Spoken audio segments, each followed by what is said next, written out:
Start Network is here. Hold no punches! I'm real revolutionary right now. Support this man, Black Media. He makes sure that our stories are told.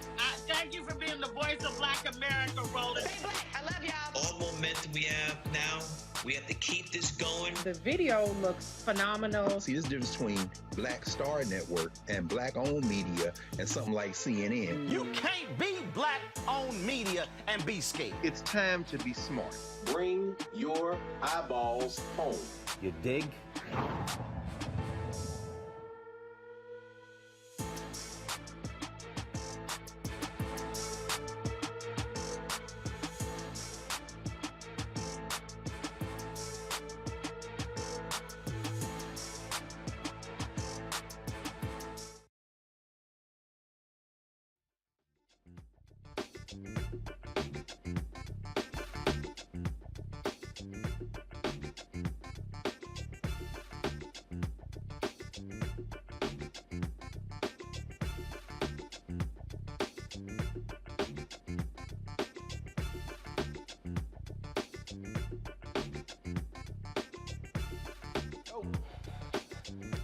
Today is Wednesday, March 9, 2022. Coming up on Roland Martin Unfiltered on the Black Star Network.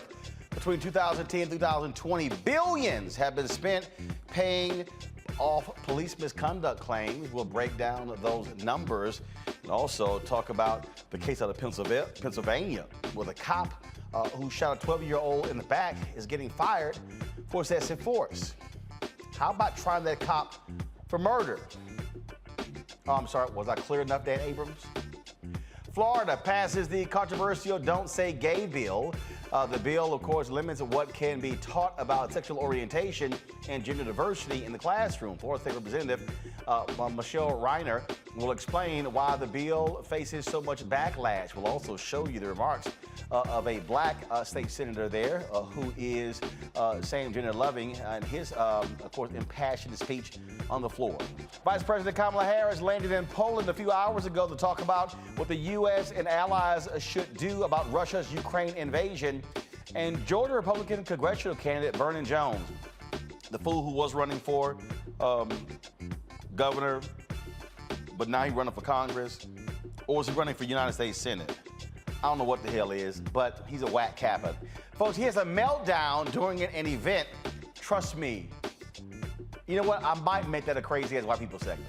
Also, folks, Lay's potato chips might have some explaining to do after releasing their new chip bag that looks real similar to Rap Snacks. We'll have the CEO of Rap Snacks here to find out what's going on. And in our Tech Talk segment, the Black-owned government payment platform is helping folks pay their debts without penalties. The CEO of Promise Pay will explain how it works. It's time to bring the funk. I'm Roland Martin Unfiltered, right here on the Black Star Network. Let's go. He's got it. Whatever the biz, he's on it. Whatever it is, he's got the scoop, the fact, the find. And when it breaks, he's right on time and it's rolling. Best believe he's knowing. Putting it down from sports to news to politics. With entertainment just for kicks, he's rolling. It's on go, roll, y'all. It's Roland Martin, rolling with Roland now. He's funk, he's fresh, he's real, the best, you know he's Roland Martin now.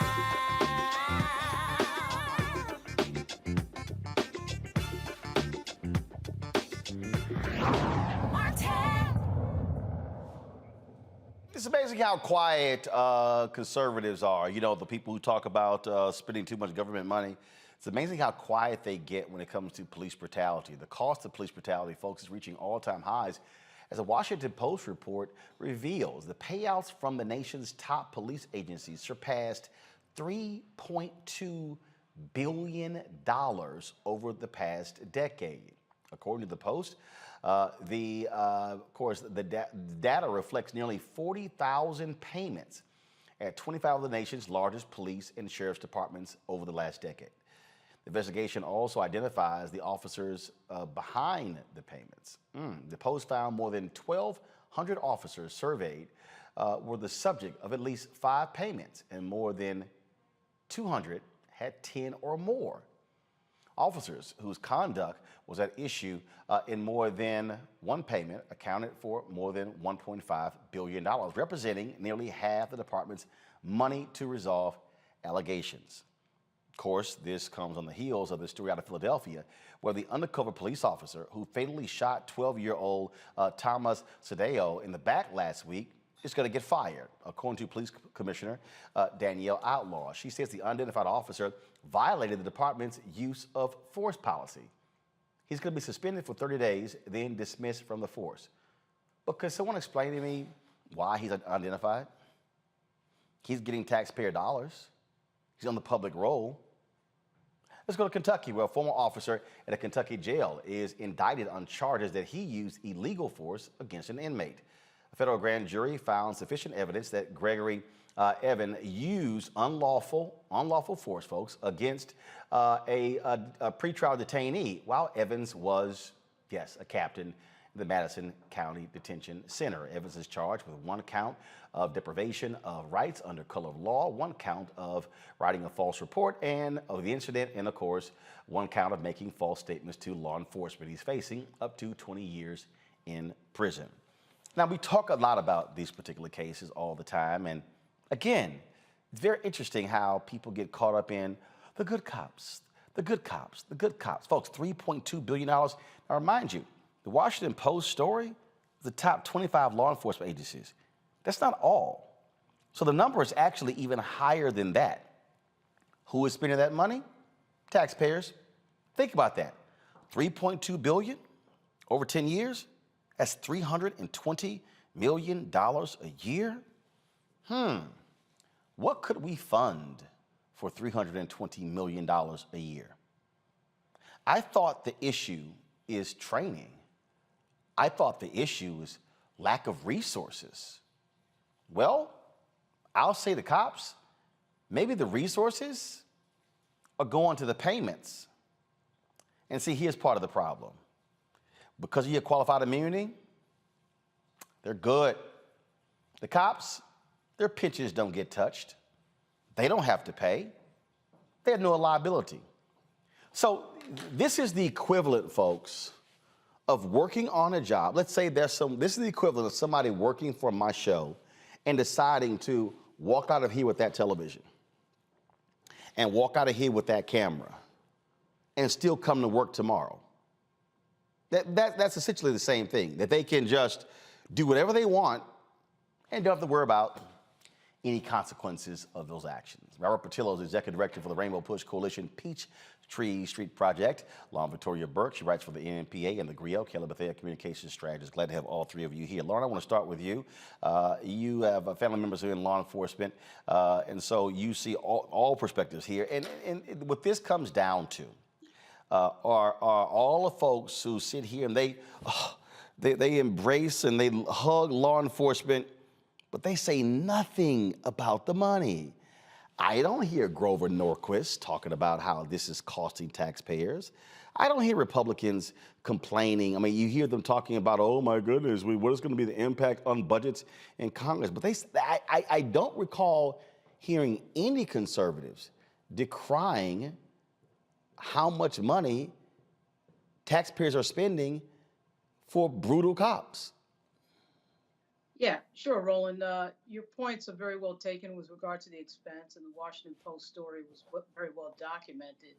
The thing I think that is sort of left out of the discussion is how dangerous police work has become in this country, where we have more guns than people, and we have a national FOP that for some mysterious reason will not speak out against any sort of gun control. So it just makes it difficult for police to do their work and not be thinking that they're going to walk through the wrong door on every single call.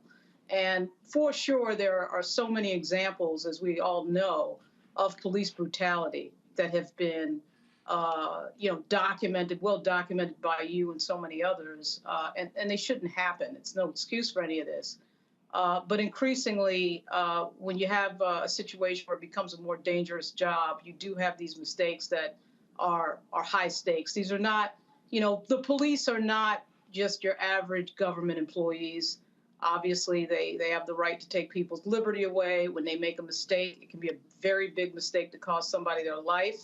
And that's why we see these huge damage awards. There was actually one just the other day in Virginia, down in Portsmouth, for $11 million because somebody was killed during a police chase. But, you know, today in Washington, D.C., there was a doctor killed who was working at Georgetown. He was carjacked at Florida Avenue and 18th. You know, policing has become difficult. Our society has become very violent, frankly. And these mistakes, I think, are largely not only the result of racism in our society and systemic love for law enforcement and all that, but it's also the fact that police increasingly think that they're going to be hurt or injured while doing their job. And there's the sort of overreaction, quite frankly, in a lot of cases. And that leads to these situations as well. I know what I'm saying. I know what I'm saying is unpopular. Yeah, but here's the deal, though. I do have a lot of cops in my life, and I do hear their perspective often. And I think that it's a job. Policing is a job that most people don't have to do. Most people don't have to do the shoot, don't shoot drill. Most people don't have to make a life and death decision with their gun. So I think it's something that we need to think about when we think about policing as a whole. But it's not always life or death. And the lead item right here in the Post story, Robert, details cops in Detroit busting through this man's door and saying had a search warrant for looking for illegal drugs. He read the warrant. It was the wrong address. We can go, if you go down the line, look at a lot of these cases. It's not about the dangerous job. It's literally about idiot cops operating with impunity and not double checking things. Breonna Taylor is dead because the cops there didn't go back and double check the warrant and would have realized the guy they were looking for was already in jail. Was already in jail. And so we see these examples. Oh, gun accidentally discharged. Ayanna Jones, killed in Detroit. Oh, the grandmother hit me and I accidentally shot and killed Ayanna Jones. Come on. Well, Ron, see, I think the more troubling part of it is that despite the billions of dollars that have been spent on these police settlements, that's not enough money. Well, municipalities have simply decided this is just the cost of doing business. They've given the choice between paying out tens of millions of dollars in settlements every couple of years because a cop has committed another atrocity. They've decided that it's easier to simply keep the police unions happy, keep the fraternal orders of police happy, keep the officers happy, because we saw what happened when police en masse respond to social justice. We saw sick-outs around the country, mass resignations, police officers and the entire department saying they won't respond to anything besides an officer down call. And because of this, they can hold cities hostage by simply not policing the way that it's appropriate. We have to get out of this binary type of discussion where it's either we have unfettered and uncontrolled policing, like we saw in Chicago, where you had to call the United Nations in, or on the other hand, where you have no policing at all. We should have a balanced outcome in the community. And right now, police departments have decided that instead of simply having the most simple criminal justice reform, they would rather act with impunity and simply have the cities pay out these amounts at the price of doing business. So until we can get to the place where we get rid of qualified immunity and officers have to pay individually, not simply the taxpayer, you're not going to see change happen, because it doesn't personally affect the officers, and therefore the unions continue to stand up for the bad apples instead of protecting the good apples in the bunch. Here's the deal here, Kelly. And again, I get Lauren's point, but the Post lays out from the highest amount awarded down to the lowest. Go to my computer. $9.8 million, false arrests. $6.2 million, false arrests. $4.4 million, excessive force. $4.1 million, false arrest. $3.75 million, false arrest. $3 million, false arrest. $3 million, false arrest. $2.8 million, other civil rights claims. $2.5 million, excessive force. $2.5 million, excessive force. $2 million, excessive force. $1.7 million, false arrest. 1.6, 1.5, 1.25, excessive force. 1.25, other alleged misconduct. 1.2 million, excessive force. 1.1 million, other civil rights claims. 1 million, excessive force. 1 million, false arrest. 912,500, false arrest. 852,500, 850,000, 850,000, 800,000, 800,000, 760,000, excessive force. 750,000, 750,000, false arrest. Excessive force, look at this, false arrest. Other civil rights claims, excessive force, false arrest, excessive, excessive, excessive, excessive, excessive, excessive. Other civil rights claims, excessive, excessive, excessive, excessive, excessive, excessive, excessive, excessive. The thing that jumps out to me, Kelly, is that when you look at the top 10, 1, 2, 3, 4, 5, 6 of the top 10 are all because of false arrest. No, I understand. I don't want to say I understand because I don't, but I do. I am just as concerned as you about this because at the end of the day, like you said at the beginning of this segment, you don't hear Republicans complaining about this. You hear Republicans complaining about some Black people's cry to defund. And it's stuff like this that is behind the rationale to defund the police. The fact that you are using excessive force, the fact that you are doing false arrest, the fact that you are basically being judge, jury, and executioner when you're only supposed to be a cop. And I understand the other side of this being cops basically just wanting to get home at the end of the day. They just want to do their job and get home at the end of the day. But what is missing here is the nuance that their training, frankly, sucks because they do not understand that there are nuances within the community such that you don't have to pull out your gun for every situation. You don't have to elevate or exacerbate the situation in order to do your job. And that's where you get the excessive force allegations and settlements from. That's where you get the false arrest allegations and settlements from. So there's nuance here that is just not being addressed when it comes to this conversation. Like Rob said, it's not a binary issue. There are several layers to this that just aren't being addressed. And until we address those things, we're going to keep seeing excessive force, false arrest, other civil rights claims being, infringed upon and people having to suffer under these things and having to spend millions of dollars in taxpayers in order to try to make somebody whole. You know what? I'm sorry. I can't lay this at the feet of bad training. I just fundamentally believe, Robert, that what you have, and we've shown enough videos. We have shown a lot of videos on this show in the last 3.5 years, on 4 years of News One Now, 4 years of Washington Watch.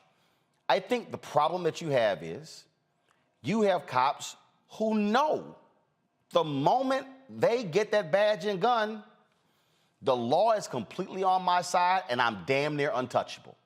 We've seen examples when white folks have been pulled over and the cops have been courteous and the cops have been calm and the cops have asked for information in a very courteous way. Yet we've seen they roll up on Black folks, hands already on the gun, tone is different. We've seen it. We've seen the actions. We saw when Sandra Bland got pulled over. Well, that cop knew, first of all, he pulled her over because she got a lane over because she was getting out of his way. He was waiting for her not to turn on her signal light. And then when he arrested her, we heard over the dash cam camera where he was literally going through the law to figure out what to charge her with to come up with something that it'll stick. So I'm not going to say this is training. I think what this is conditioning. And the conditioning is we can do what we want because you know what? It's your word against mine. The cops in this Philadelphia case, they were plainclothes cop, didn't have cameras on them, so we didn't see what happened. But guess what we did have, Robert? We had the ring cameras of the residents, and that's how they saw what happened. This guy in Kentucky, the jailer, lied on the report, lied to investigators. We see that happening all the time as well.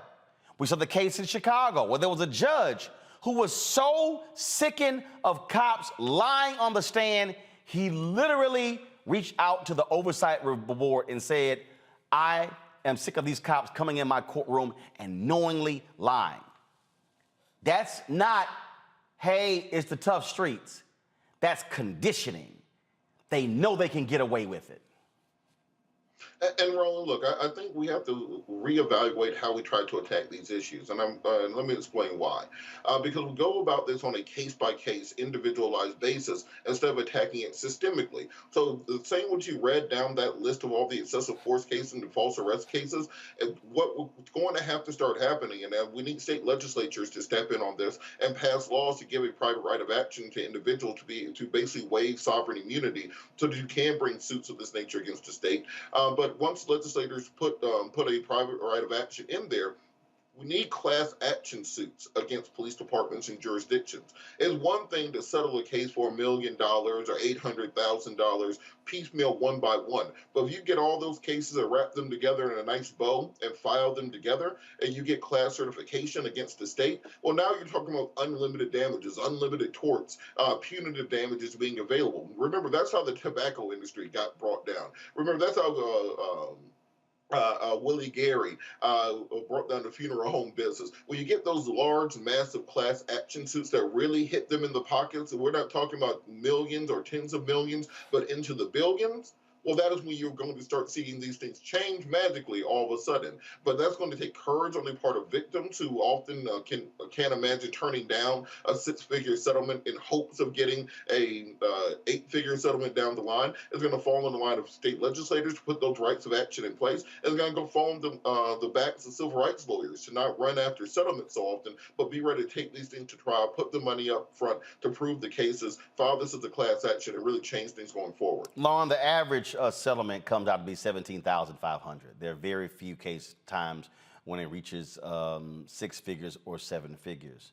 But the thing that also has to happen is, and that is enough with the excuses. I mean, enough with the excuses. Enough with cops covering up for one another. When you had the cops in the Laquan McDonald case who went to the Burger King, they erased the video. They erased it. They looked at it and they erased it. And then Rahm Emanuel and the city fought for a year for that tape not to come out because they knew Jason Van Dyke was lying. And I've said on this show that if a cop lies on their police report, they should be fired. You've got to change the laws where, a cop can't actually give an interview, an investigation till 3 or 4 days later. Or in the cases where, they can examine the evidence before they talk. No. Can you imagine you being on a job and you get accused of theft, and then it's like, I can't talk to you for 4 days, and then, I get to see all of what everybody else said about me stealing, then I get to talk. I'm sorry. That in any other world, that's not called a fair system. Yeah, and in most jurisdictions, these things obviously are illegal. It's obstruction of justice. The question is, will the prosecutor actually prosecute? We all know that prosecutors and law enforcement work hand in hand.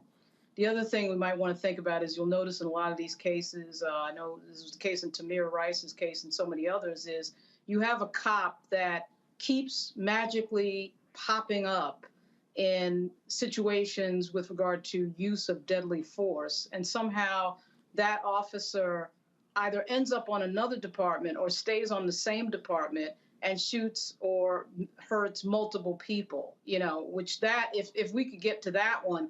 And in some state legislatures, they've actually tried to deal with that issue.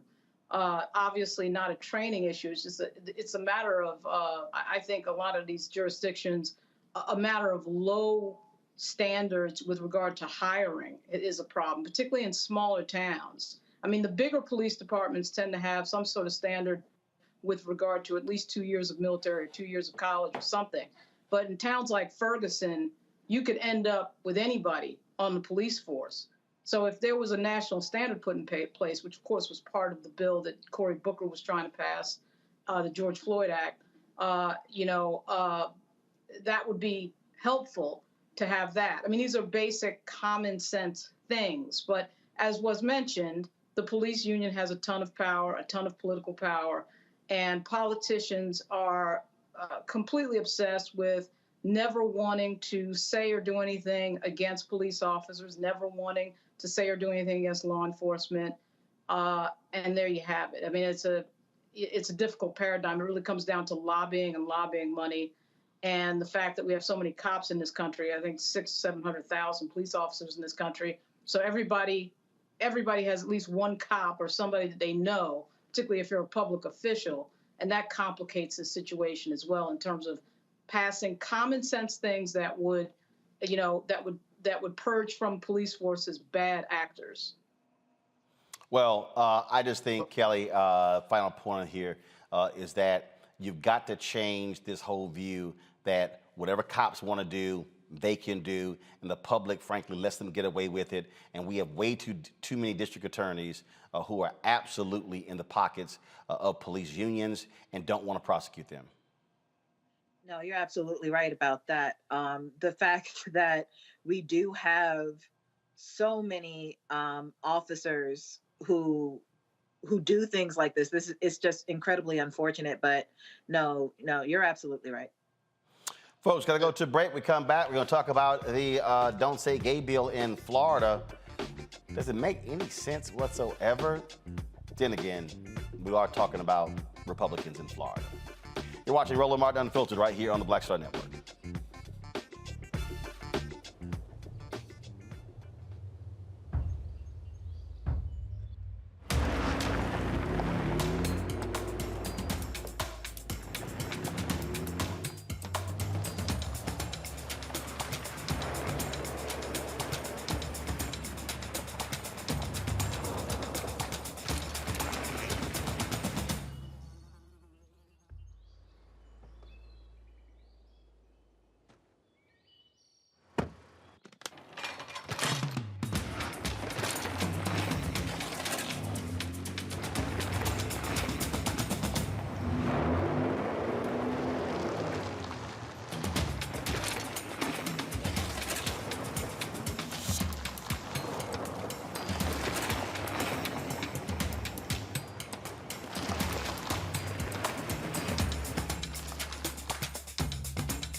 Don't you think it's time to get wealthy? I'm Deborah Owens, America's Wealth Coach, and my new show on the Black Star Network focuses on the things your financial advisor or bank isn't telling you. So watch Get Wealthy on the Black Star Network.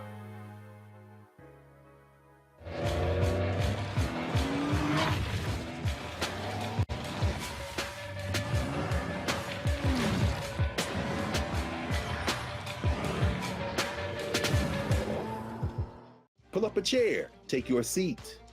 The Black Tape with me, Dr. Greg Carr, here on the Black Star Network.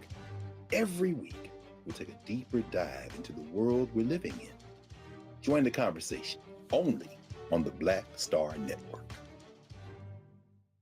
I'm Chrisette Michelle. Hi, I'm Chaley Rose, and you're watching Roland Martin Unfiltered.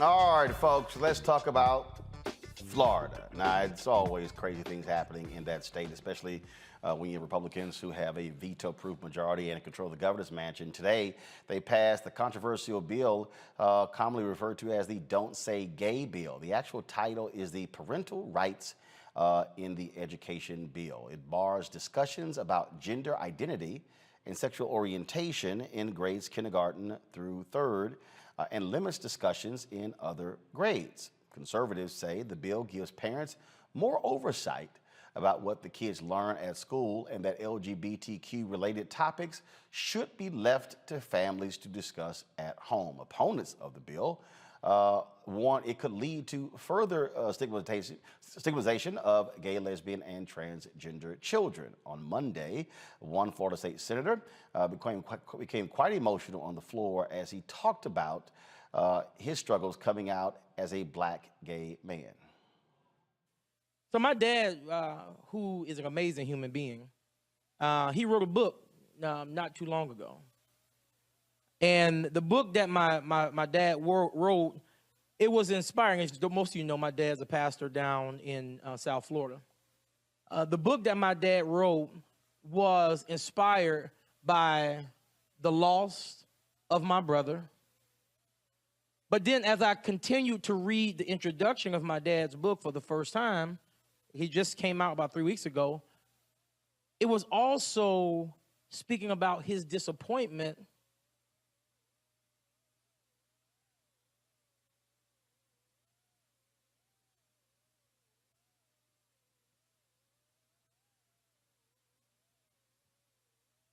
It was my dad talking about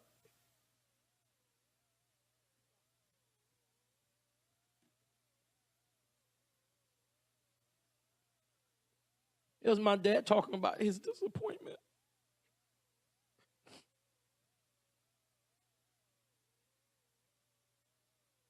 After me. After taking 30 years of just wanting to make him and my mom proud. And just coming out and just saying who I am. And so when I see these kids, I don't think y'all understand how much courage it takes for these children to show up every day. Just imagine living your life for 30 years and you coming to your parents and you're talking about who you are and you're lying to them about who you are. I never wanted to disappoint my dad. And I even told him to watch this today.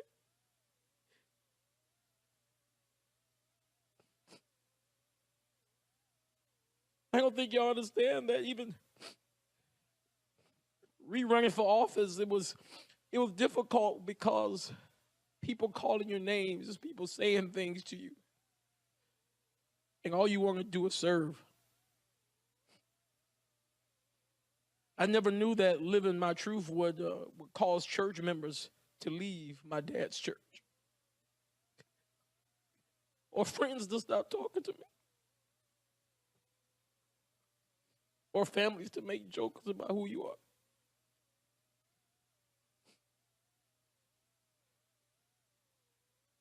In my heart, I don't believe any of you in here, my colleagues, many of who I've known for years. I believe that we all want to do right. But it seems as if politics we have gone down a road to where we're scared to just step out to make sure we're not hurting people. Joining us right now is Florida State Representative Michele Rayner. Glad to have you on the show. Your opponents say, first of all, those who support the bill say it's wrong to call this Don't Say Gay bill. They say that's wrong. How do you respond? Well, first, I'm so excited to be with you. I've been a huge fan, and my mother is very excited that I'm on here with you. Yes, I understand in the plain reading of the bill, it doesn't say don't say gay. But when you are, singling out a group of people, when it says you cannot talk about sexual orientation or gender identity, you're basically saying don't say gay. It's semantics, right? And it's interesting. It's called the Parental Rights Bill, but all of the parental rights that is in this bill have already been codified into law. They were passed last year and before then. And this is basically a bill that singles out and marginalized LGBTQ youth and their families. So Okay, so what is the rationale given for why this bill has been passed? Is it all a part of the attacks on critical race theory, this attacks on this whole notion that old parents don't have enough say in what happens in the classroom? You got Republican lawmakers in Florida who literally, in Iowa, who literally want to put cameras in the classroom so parents can see in real time what's happening. I mean, Roland, I think you know, this is the slate of bills that the GOP is rolling out. All of this is a concerted effort. We saw it in Virginia. We're seeing it across the country. So it's not just this Don't Say Gay bill here in Florida, but we also have the CRT bill. We just were debating a voting rights bill. I think we're still debating it right now on the floor. We just did this, we just debated and unfortunately passed an immigration bill. All of this is a slate of bills that is directed at the Republican base, the most extreme part of their base. Because unfortunately, it seems that Republican lawmakers don't know how to talk to their voters and their base without making sure that someone else isn't harmed, right? It's all about the red meat. And really what we're seeing in this legislature is that we have both chambers, the Senate and the House, doing the bidding of the governor because he wants to run for president, and we have his spokesperson who is saying the quiet thing, the quiet part out loud, that if you are an opponent of this bill, whether you're an ally or whether you're LGBTQ, you are a groomer and a pedophile. And so we know it's these buzzwords that really is just trying to appeal to the most extreme part of the Republican base. This video here that I'm showing was on your Twitter page. This was from a few days ago. Yes. Where students were actually there in the state capitol. We've seen massive protests by students in Tallahassee and other parts of Florida, and they've been letting their feelings known. And for many of them, they're going to be voting in November. Yeah, absolutely. Absolutely. And I think that, what we're seeing is that these young people, I always say they're going to save us all. They're letting their discontent be known. We know that civil disobedience is a part of this nation's fabric. When I did my debate on the Don't Say Gay bill, there's a point where you just stop talking to the lawmakers in the building with you because they've already made up their mind, right? So I started talking to the people. I started talking to the children and their parents and our constituents and even folks who may not necessarily be personally impacted by this bill, to let them know what's going on and to let them know that there are lawmakers that are fighting for them and believing in them and that they are wanted. And here's the thing, Roland, I think that we also have to think about this as Black folks. We know that if whatever happens to anybody, when it happens to us on a more deeper and bigger scale, right?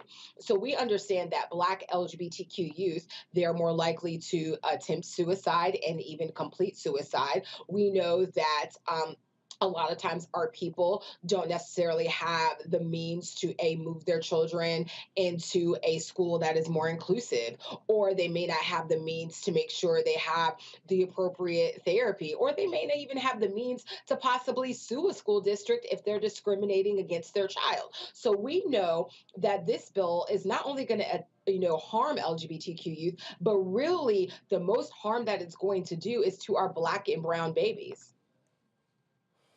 Questions from the panel. I'll start with Kelly.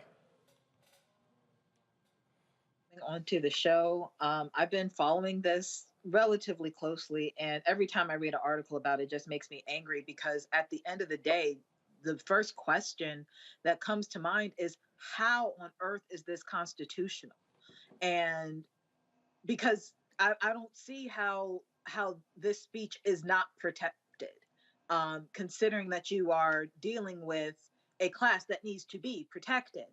And my main concern is, even if it is unconstitutional, the chances of this being overturned by SCOTUS at this point is, slim to none, because we still have a minority of 6-3, even when future Justice Jackson takes the bench. So it's not necessarily a question, but if you can expound upon that a little bit, and just how this is not about protecting children, but preserving bigotry. I mean, I think Kelly, you're absolutely right. You and I both know we're both attorneys. We get it, right? And I've been making the argument, and one of our state senators actually laid out really beautifully in his debate, I think, a real constitutional challenge to this bill. I've said, listen, I know that this bill is written vaguely for a purpose, right? I think it's written vaguely for a purpose, one, because I do believe the bill sponsor and the governor, they want to trigger a lawsuit because they're hoping that our conservative Supreme Court here in Florida is going to side with them and is going to codify discrimination. And, even if it does get appealed all the way up to SCOTUS, to your point, I am concerned about that. And, this is not the first unconstitutional bill that we've passed in this legislative session. We passed a 15-week abortion ban bill where the bill sponsor admitted she knew it was unconstitutional. She said, and she's a lawyer, she said, well, the courts got it wrong. And so we're going to pass this bill in hopes that SCOTUS upholds the Mississippi, ban, and then we'll be able to kind of slide on through. So this is not the first time in this particular session that we are passing, unconstitutional bills. And really, to your point, this is not about protecting children. This is not about giving parents their rights, because we all agree parents are the first teachers. But really what it's about is this red meat and to amp up the political ambitions of Governor Ron DeSantis. Lauren? So in the language of the bill, the Republican argument seemed to be that we should be talking about math and teaching kids how to read K to third. That whole argument about, why are we even talking about this from kindergarten to third grade? So my first question is there any sex education at all in the Florida school system? And the second question is, I suspected the answer was no to that. And the other thing is, did the language in the bill make it illegal for kids to be talking to each other, or was it just class instructors that cannot bring this up K through 12? Thanks so much. Yeah, so I think your questions are great, and they actually go to the crux of the issue. One, there is sex education that's outlined in the Sunshine standards that we have, and that airs more towards abstinence. And so what I really also want to point out, in the bill, it says K through 3 or age appropriate. So when I asked the bill sponsor, what does age appropriate mean? There was no real clear answer. So it could be K through 12. It could be K through 3.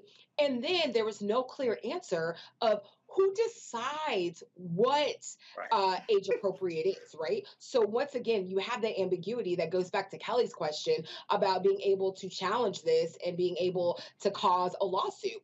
Then we're thinking about, to your question, does this stop children from being able to talk to one another? That was specifically asked of both the bill sponsor in the House and the bill sponsor in the Senate. And once again, there was no clear answer.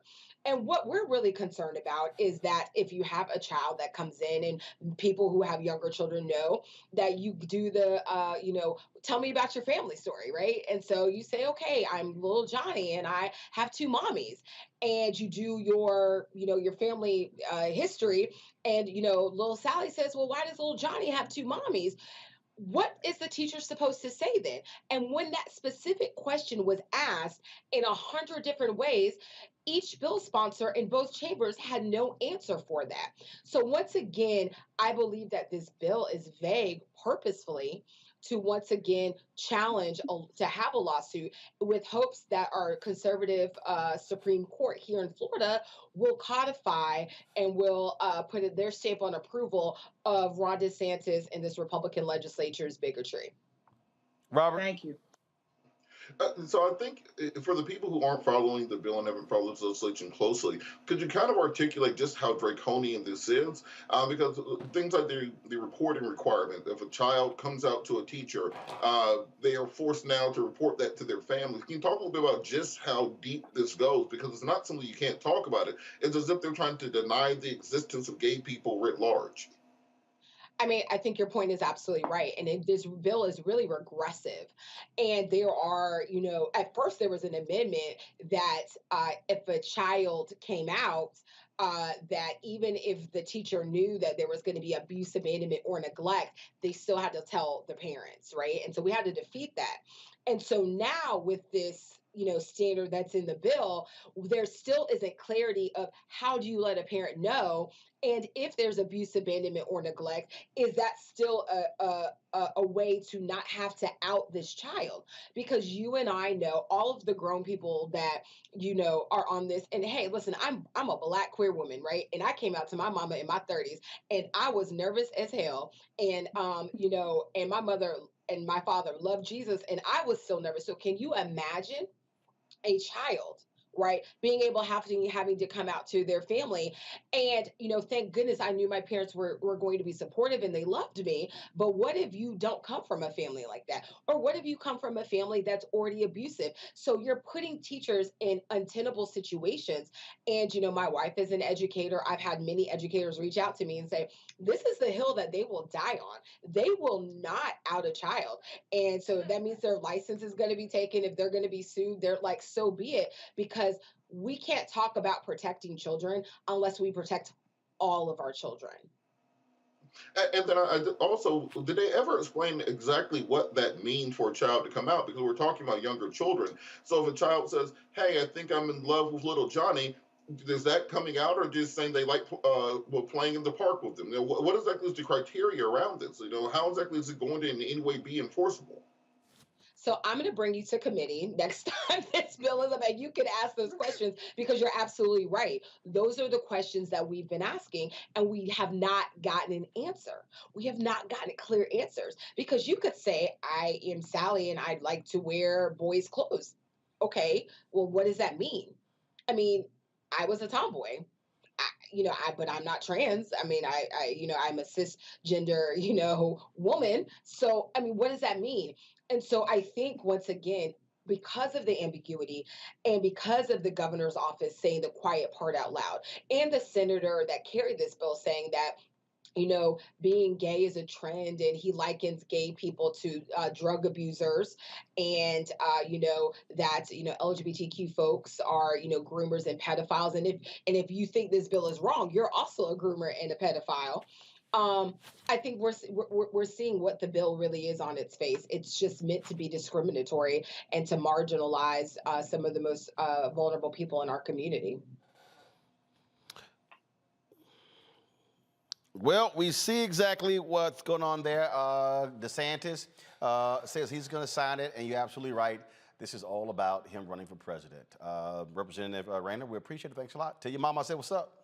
I will. Thank you. All right, then, folks. Got to go to a break. We come back. We're going to talk about Vice President Kamala Harris going to Europe, talking to the folks in Poland. Boy, these conservatives really trying to call her dumb. I keep trying to tell y'all, you don't attack this sister this vigorously if you ain't scared of something. Also, we'll talk with Alicia Garza about the Black Census Project as they want to get the thoughts and perspectives of more than a couple 100,000 African Americans about the issues they care about the most. Folks, be sure to support us at Roland Martin Unfiltered. Download the Black Star Network app. Our goal is to get to 50,000 downloads by June 1st. We want to hit 100,000 downloads by the end of the year. Apple phone, Android phone, Apple TV, Android TV, Roku, Amazon Fire, Xbox One, also Samsung Smart TV. And of course, please join our Bring the Funk fan club, where every dollar you give goes to support this show. Of course, P.O. Box 57196, Washington, D.C., 20037.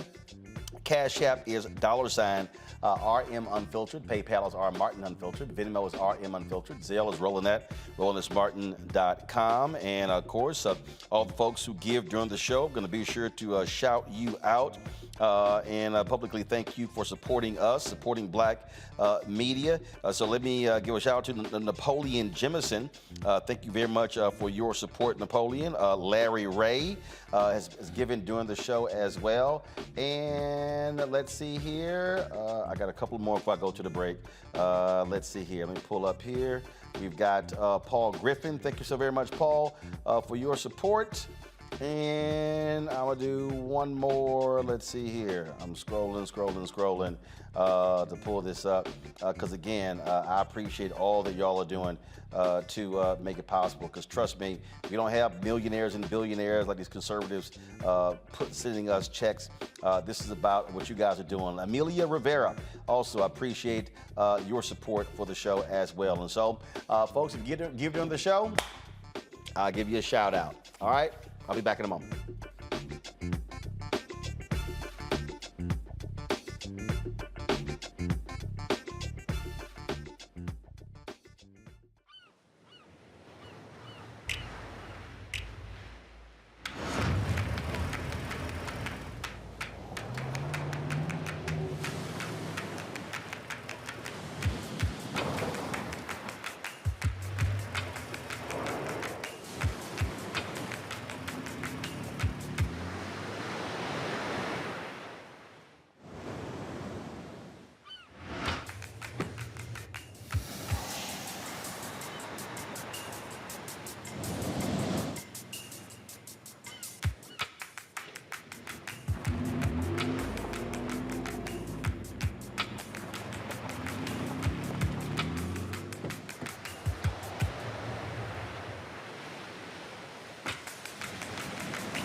When did the damn woo-woo song just become like stupid crazy?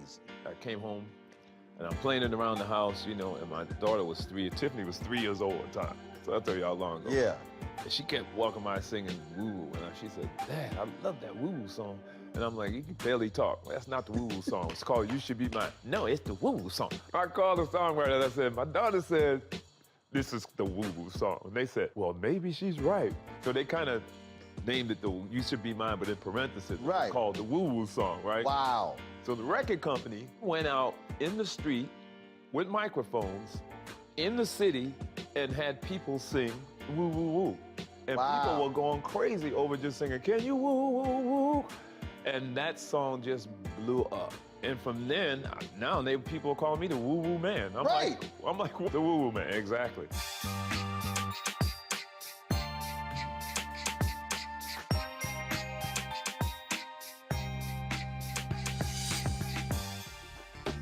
All right, folks, we want y'all to support, of course, watching that Roland with Jeffrey Osborne. Today is Jeffrey's 74th birthday. And so he still sounds like he did a long time ago. So trust me, I think you're going to enjoy that conversation with the great Jeffrey Osborne. All right, folks, let's talk about our next story, and that is the Black Census Project. We told you about this last year. The Black Futures Lab, they've been conducting this Census Project 2022 to find out what Black folks care about the most. Now, the website, and you go to the website, their goal is to get 200,000 African Americans and get their information about various topics, including generational oppression and police violence, inequities in healthcare and economic access. Alicia Garza, the principal of the Black Futures Lab, joins us from San Francisco. Glad to have you back on the show, Alicia. I can't hear. What's up? I think you're on mute. How about that? Lord, see, why is it every time? Why is it every time you got to have a technical issue with me? It's my signature. All that work I put in trying to get you straight on your technology, Lord have mercy.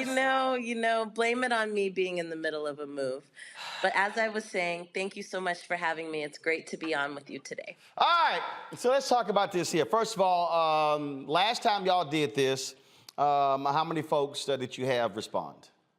The last time we did the Black Census was in 2018, and we had over 30,000 respondents from all 50 states across the nation.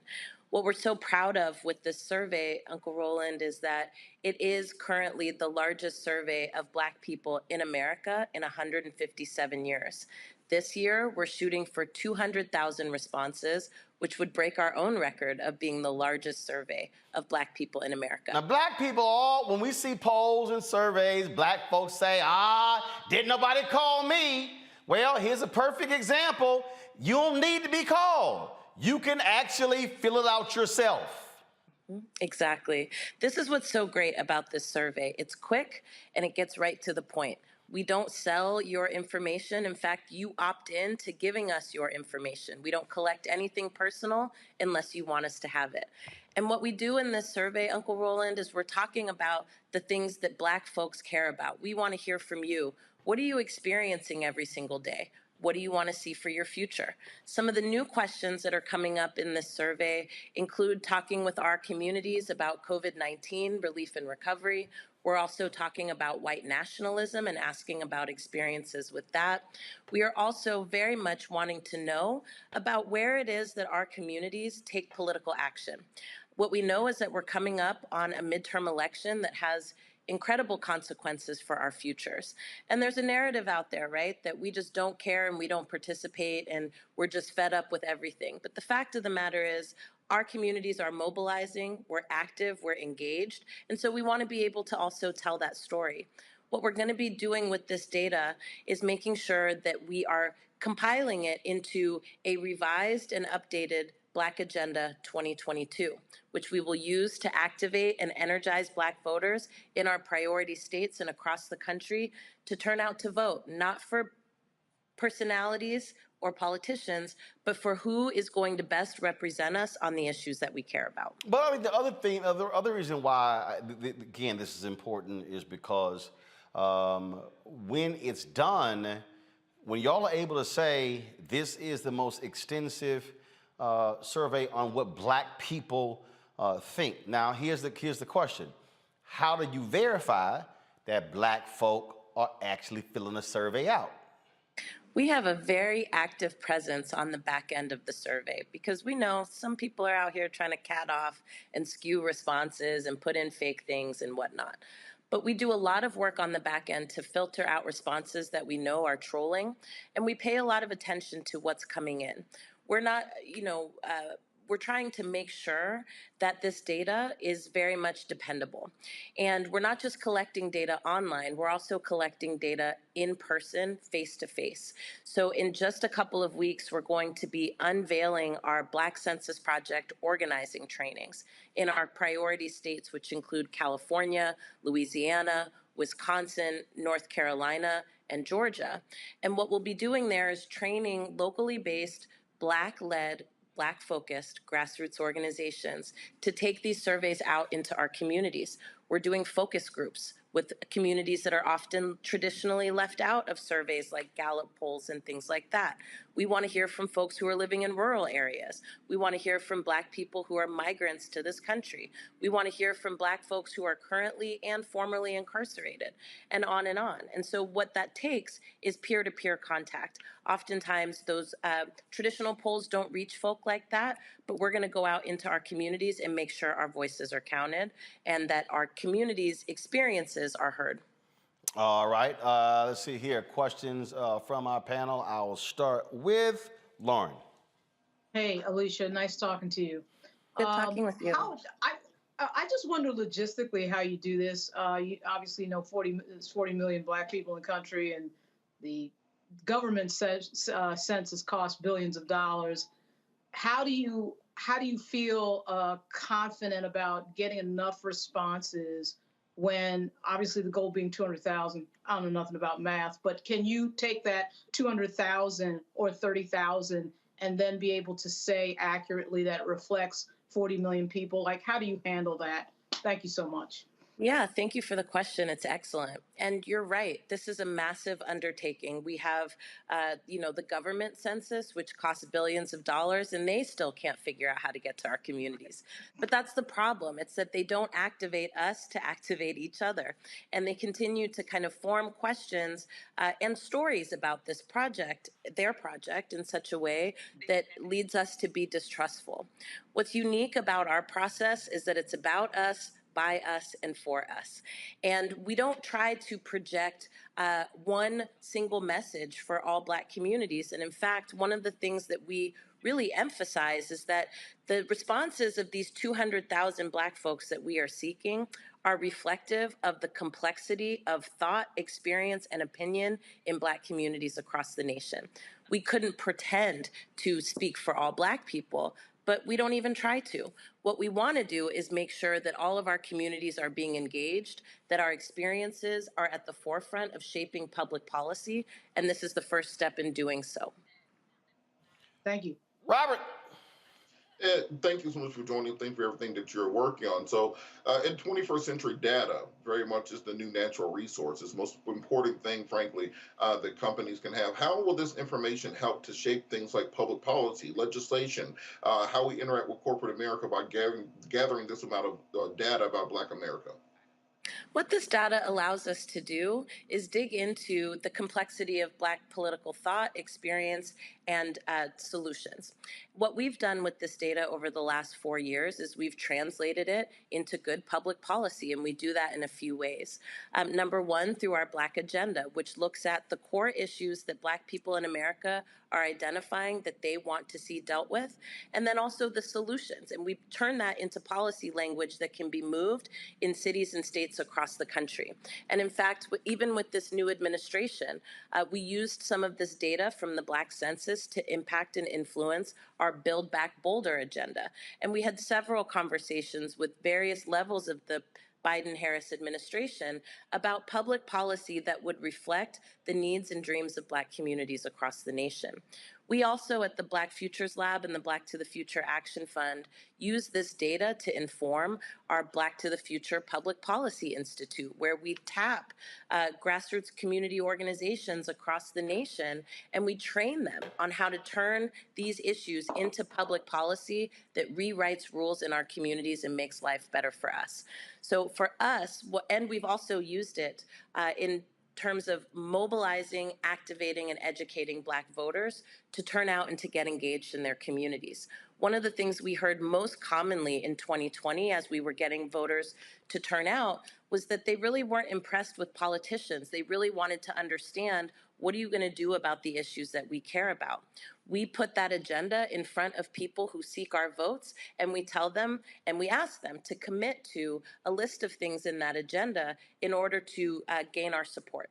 And so there's a ton of ways in which we use this data to build Black political power, and we're just getting started.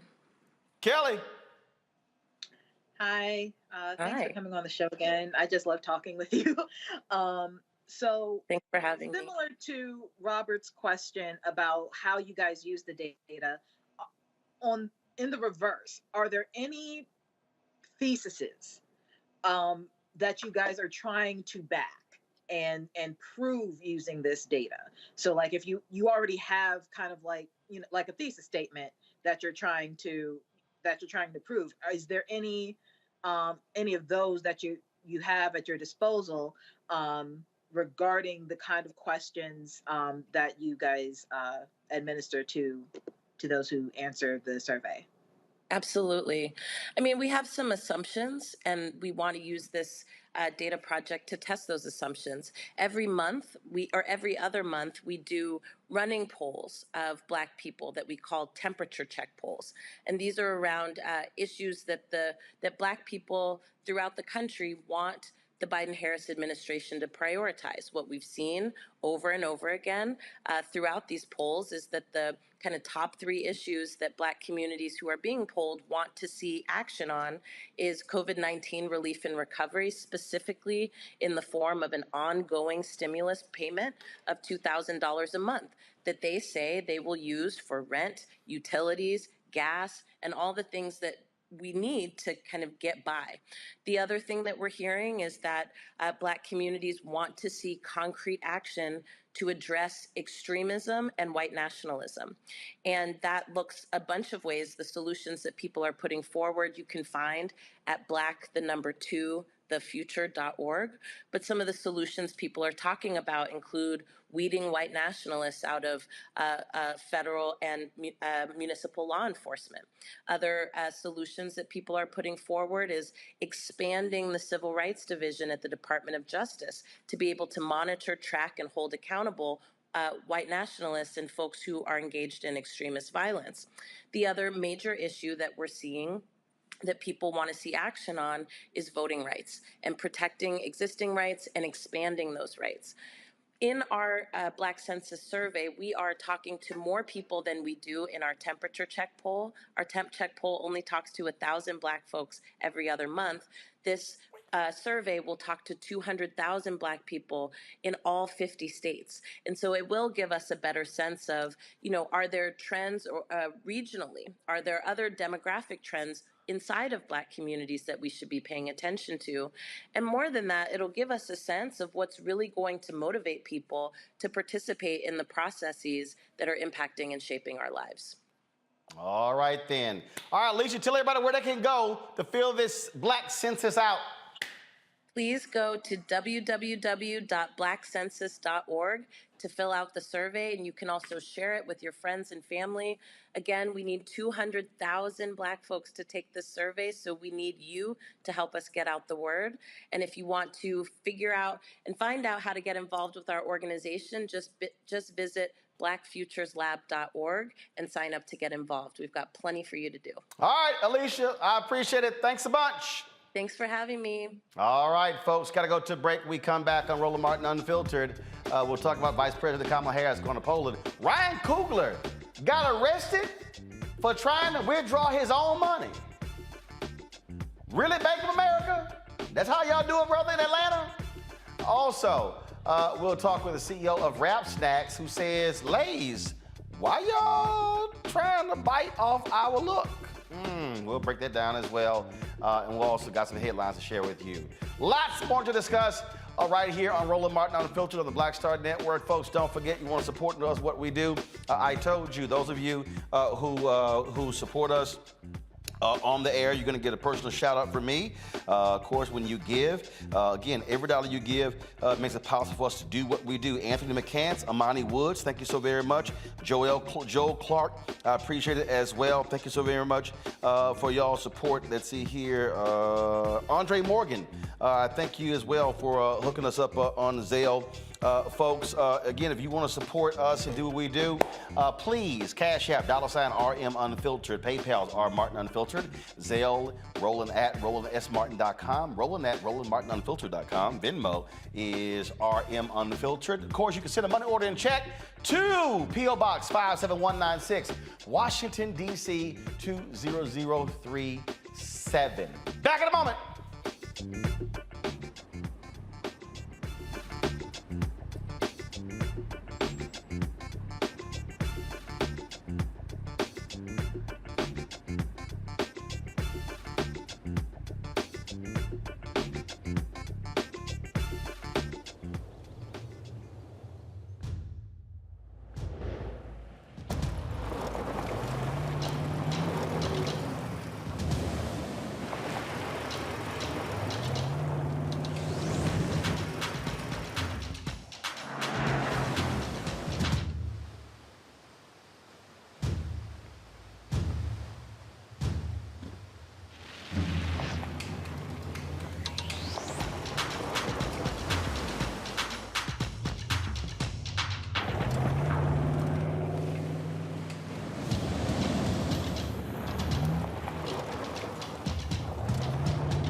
Hi, I'm Dr. Jackie Hood Martin, and I have a question for you. Ever feel as if your life is teetering and the weight and pressure of the world is consistently on your shoulders? Well, let me tell you, living a balanced life isn't easy. Join me each Tuesday on Black Star Network for a Balanced Life with Dr. Jackie. We'll laugh together, cry together, pull ourselves together, and cheer each other on. So join me for new shows each Tuesday on Black Star Network A Balanced Life with Dr. Jackie.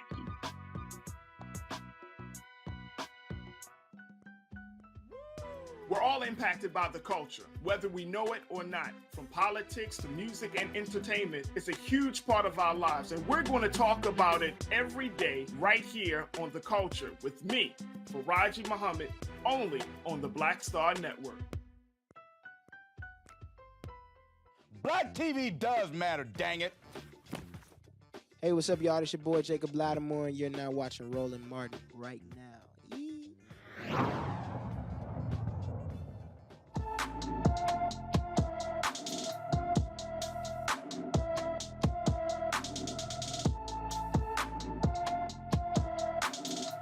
Joseph Johnson was last seen in Brainerd, Minnesota on February 28th. The 13-year-old is 5 feet 10 inches tall, weighs 135 pounds, with black hair and brown eyes. Any more information regarding Joseph Johnson's whereabouts, please call the Brainerd, Minnesota Police Department at 218-829-2805, 218-829-2805. Vice President Kamala Harris is in Poland right now to talk about the Russia-Ukraine invasion. She tweeted this upon her arrival. I am en route to Warsaw, Poland, and later this week to Bucharest, Romania. This trip comes at an important moment as the United States continues to demonstrate unity with our NATO allies and provide support to the people of Ukraine in response to Putin's invasion of Ukraine. The U.S. rejected Poland's plans to make fighter jets available for Ukraine. Pentagon Press Secretary John Kirby called the proposal too risky as the U.S. and NATO countries try to avoid a direct conflict with Russia. And what's really interesting is you have all of these conservatives who are attacking Vice President Kamala Harris. Yet, of course, Meghan McCain tweets something stupid saying, send a more experienced diplomat to negotiate on America's behalf. She's the vice president. And I tweeted back at Meghan, you really shouldn't be talking about vice president considering your daddy, John McCain, picked Sarah Palin as his VP. Yeah, Sarah Palin, I can see Russia from my porch. And also, you have this on Fox News where Greg Gutfield, who just makes a continuous ass out of himself, he said this BS.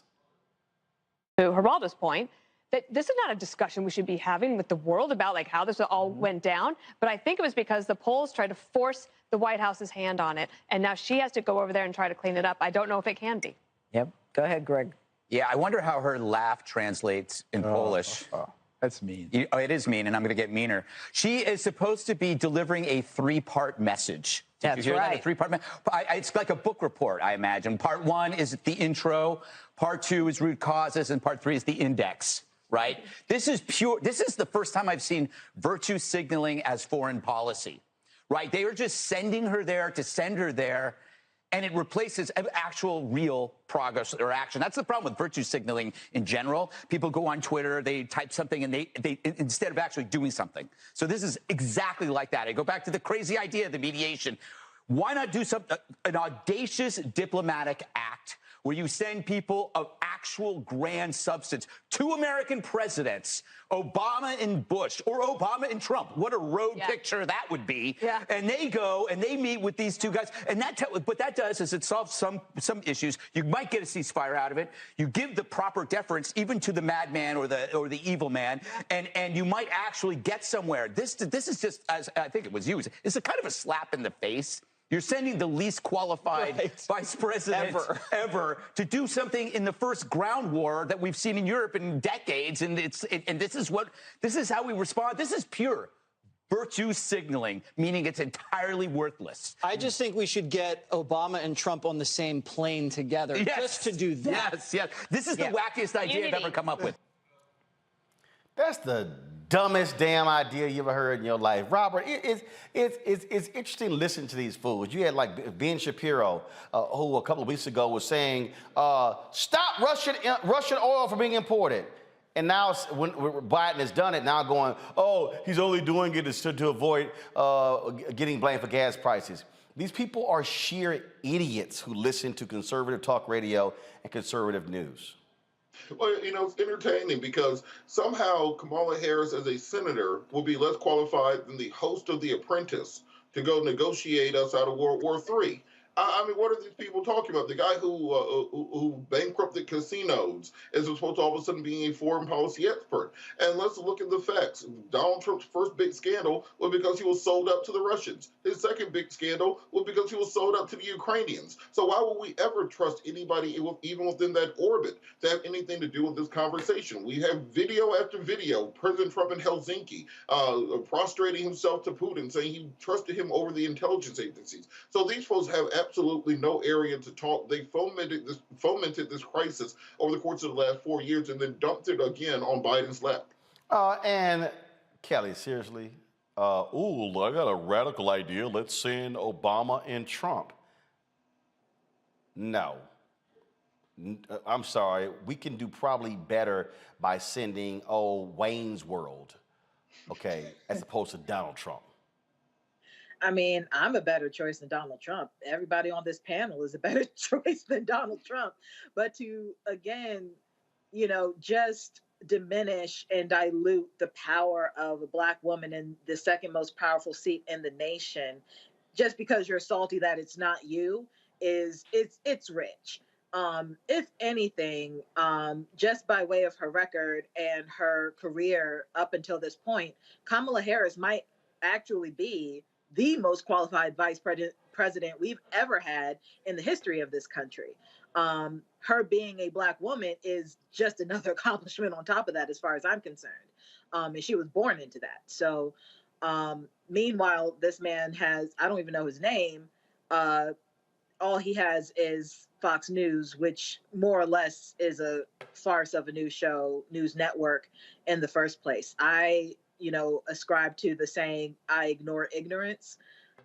That's exactly what I do when I see clips like this regarding the Vice President of the United States or any powerful Black person who this white man could never. And Lauren, it's amazing listening to some of these fools who clearly have never read anything. First of all, NATO is an alliance. And the way it goes, if a NATO country is attacked, then all are attacked. So the reason they said no to Poland is because if Poland sends Polish planes for Ukraine, that means NATO is now fighting Russia. If NATO is now fighting Russia, the United States is fighting Russia. And this is, again, clearly none of these people paid any attention to government class growing up. Roland, and even if they did pay attention to government class growing up, it doesn't matter. The reason that they're attacking Kamala Harris is that they are scared of Kamala Harris. And if you notice... Okay, hold on, y'all. It's Kamala. You and Robert said Kamala. It's Kamala. Her name is Kamala. Okay, go ahead. Thank you. Okay. And it's Vice President Kamala Harris. It's Kamala. You learned that on the plane. No. I've known it for a long time. It ain't Kamala. It ain't Camila. It's Kamala. Okay, I got it. It's Kamala. Okay. So the reason that they're attacking her is they're afraid of her. You'll notice that the stupider the people are, the more the attacks, the Greg Gutfelds, the Tucker Carlsons, because they can never be her.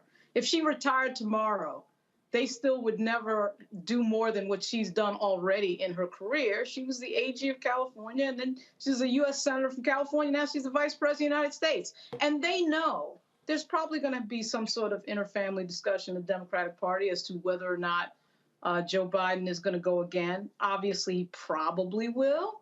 But, there's a chance that it could be her in 2 years. You never know. And even if it isn't, there's a chance that it could be her in 6 years. They know that. So every move that she makes, everything that she does, they criticize no matter what.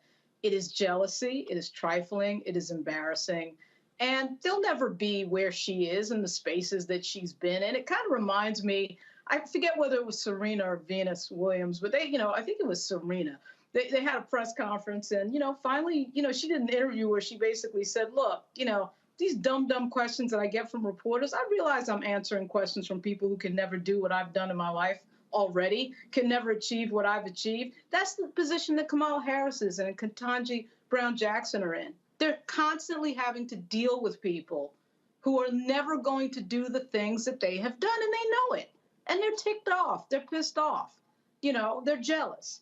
And so it's interesting to watch because, I mean, to Kelly's point, I mean, the stupidity of what we just watched over the last 4 years. We just had the stupidest president in American history in that White House for 4 years. This is the guy that got up in front of everybody and told people to inject disinfectant into their veins for COVID. I mean, he's an idiot. And so none of them can speak to intelligence one way or the other. But for them to defend that and ignore it and then criticize Kamala Harris is outrageous and embarrassing and stupid. Deep down, they know it when they go to bed at night and stare into the darkness. They know that this is all nonsense. But what they're really afraid of is her becoming president of the United States. It's the caucasity. Yeah, man, that's all it is. And again, you sit here and you keep seeing the craziness as well. And then also, people, can y'all stop buying this silly stuff? Cheryl Lee on YouTube just said, Kamala Harris incarcerated more black men than all previous attorney generals in California. Y'all, you're the victim of a Russian troll farm.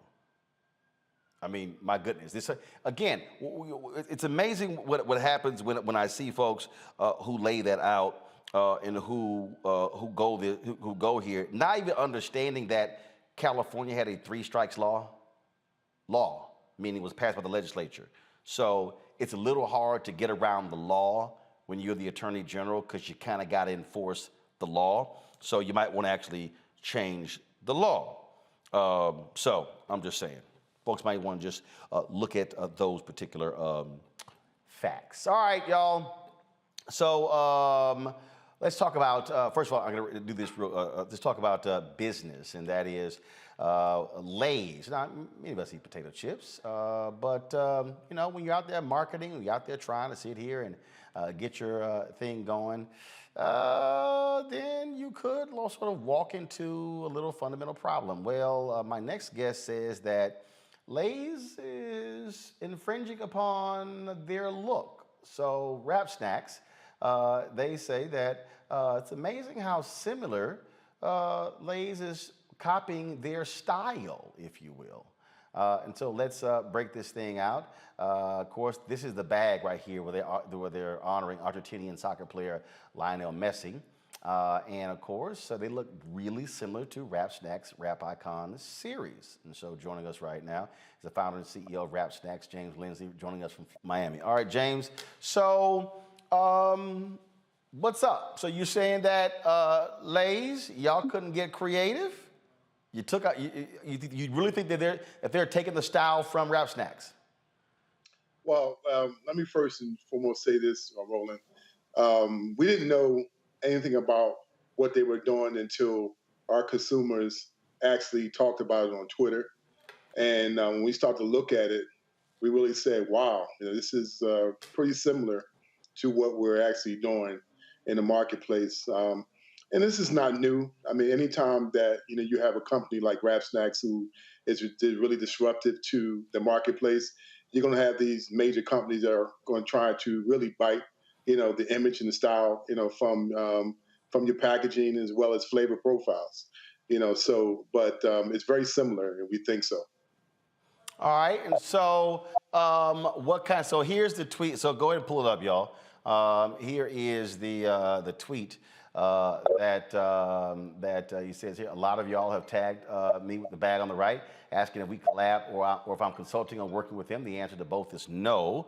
The bag on the left are my Rap Snacks Icon series, designed featuring Biggie, Master P, and Snoop. The right is their GOAT edition. Have y'all reached out to Lay's to say, hey, what up? Not at all, Roland. I mean, we know what's going on. Like I said, Rap Snacks is a disruptive brand. We are innovative. We're definitely doing very well in the marketplace, and we know that they're going to protect their market share any way they can. So we're prepared and we're ready to move forward with, some of the things that we're doing to keep innovating the marketplace. And so no challenge to them, no cease and desist. You're just simply saying, hey, we see it, but we're just going to keep moving. Yeah, we're going to keep moving because, when you are you're very successful and you have somebody, as a giant, brand that they are, copying you, it tells you that you're doing something right. So we're going to keep doing what we do right, keep moving forward, and we'll see what happens in the future. First of all, in terms of Rap Snacks, how are you guys doing in terms across the country? How are your sales going? The sales is going phenomenal. We're growing leaps and bounds every year. Like I said, people are enjoying our brand. They're particularly enjoying, the flavor profiles and really, the supported difference of what we're doing every day. And we're bringing, something to the market that hasn't really been done. It's a contrast to what our Black imagery has been, for years, where you talk about the Aunt Jemimas and Uncle Bens, which has really been a mockery, of our race. We're doing something that, people can look up to and say, hey, we're actually promoting, this artists who are really great business people, and we're creating, role models in the next segment of branding that will come right behind us. One of our YouTube folks said, wait a minute, I thought Master P owned Rap Snacks. Master P is a partner with Rap Snacks, but James Lindsay, which, I started the brand, I own the brand, he's a partner with our brand. And how many states, how many stores you guys are now in? We're in every store you can name. We're in Walmart, we're in Target, we're in most of the convenience store chains around the country. Like I said, Roland, we're growing, very fast, and this situation is really just telling us that we're headed in the right direction. All right, James Lindsay, Rap Snacks. I appreciate it, man. Thanks a lot. Thank you, buddy. I appreciate you. All right, folks, when we come back, more of Roland Martin Unfiltered right here on the Black Star Network.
They put 10 in here? 10, and you don't come out till you die. And you eat him, you eat 10. Oh my God.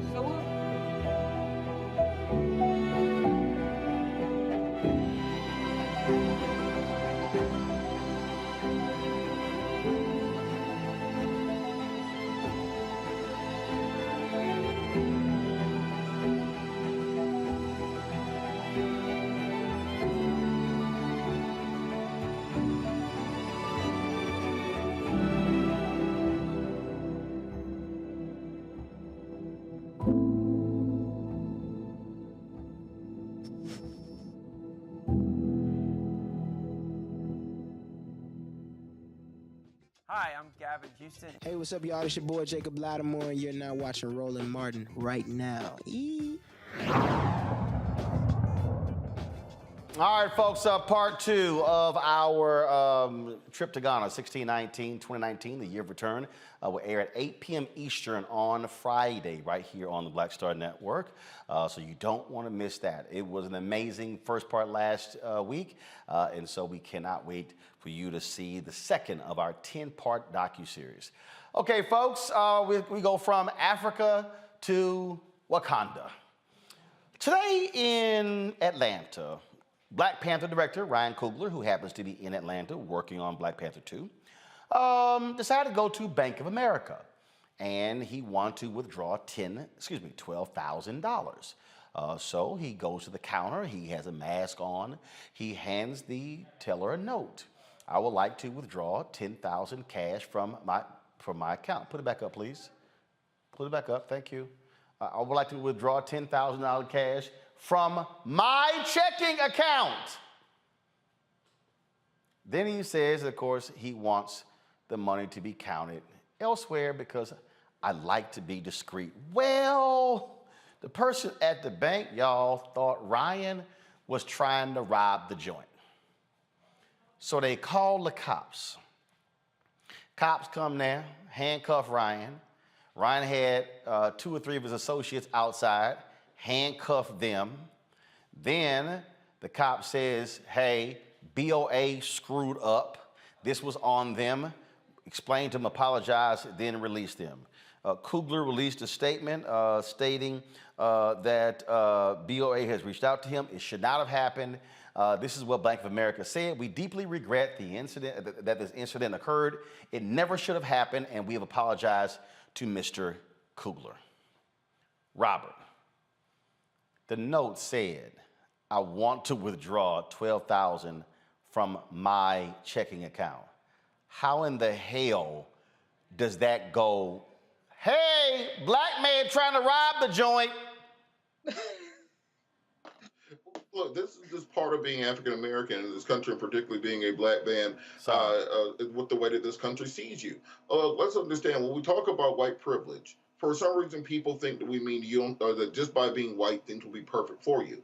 No, we're saying that very often you don't have experiences such as this. There isn't this presupposition or prejudice against you where they believe only the worst about you. But this ain't white people. The teller was black. I understand that. What I'm saying is that it's so deeply entrenched in our culture, in our media, in the way that black men are seen in this country, that there's a presumption of criminality that takes place. I had a very similar experience like this happened to me when I was cashing a settlement check from a case for $100,000. The next thing I know, there are 4 police cars outside in Atlanta. So this is a systemic problem that we have within this country, where when they see a young African American male, their first thing they think is rapper, drug dealer, something criminal, not something that you're a successful black man doing business the way you're supposed to do business. Lauren Coogler said this should have never happened. Bank of America worked with me and addressed it to my satisfaction, and we have moved on. This took place on January 7th. And again, here's Coogler wearing a hat, sunglasses, and a COVID face mask. He goes to the counter, and it's clear. I mean, and he handed the teller a withdrawal slip. It's a withdrawal slip. That's what it's supposed to be. And I don't understand, I don't care if you black or white, how your ass get confused when it says $12,000 cash from my checking account? You get confused because you watch too many TV shows and have a wild imagination, and the person standing on the other side of the window is black. That's how you get confused. I mean, it's completely ridiculous. And I'm surprised that he hasn't sued their asses, quite frankly. I mean, there's no way that should have happened.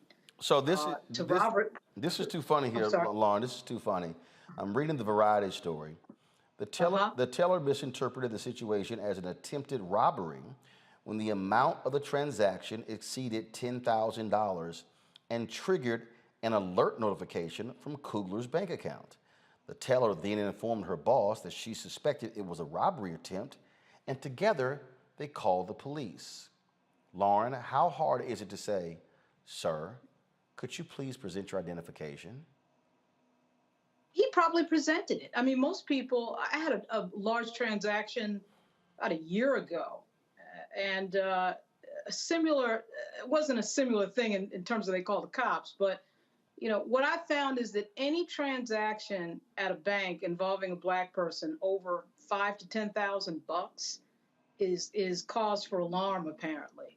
I had a transaction that involved a check on a sale of a property. So it was a fairly large check, and the bank tried to freeze the money for 2 weeks. They just invented that rule for me. Walking into the bank, I said, "We're not freezing the money for 2 weeks. What are you talking about?" It was just crazy. I mean, so part of this is, of course, the jealousy of, I hate to get back to the to the subject of jealousy, but let's be real. The person on the other side of the window probably doesn't have that much money in their account. The average bank account in this country, I think, is under $2,000. So if you have a transaction, and of course the Patriot Act, I think, mandates that over $5,000 has to be reported to the government. You have a bigger transaction. Everybody wants to get crazy and wants to get excited, and I have absolutely no idea why. I mean, he's in Atlanta. The shocking thing about this is he's in Atlanta, Georgia, where there's a lot of black people sitting around with large sums of money doing business and engaged in all sorts of creative things that would involve transferring a hell of a lot more than $12,000. So this is a bank teller with too much time on their hands. I mean, it's crazy. And I don't know. I don't know what to say. The cops must have been like, what the hell is this about? Everybody's wearing a mask when they go in the bank, so everybody's used to that. This is back in January. I'm surprised we're just hearing about it now, but it's outrageous. It should have never happened in a trillion years. I just, Kelly, and I'm sure, I'm sure that black bank teller, I hope she don't tell nobody it was her. I mean, I would take that to my grave. Like, you can't get that out of me in an affidavit, sworn testimony, nothing. Like, that is going with me to my grave if I were that bank teller.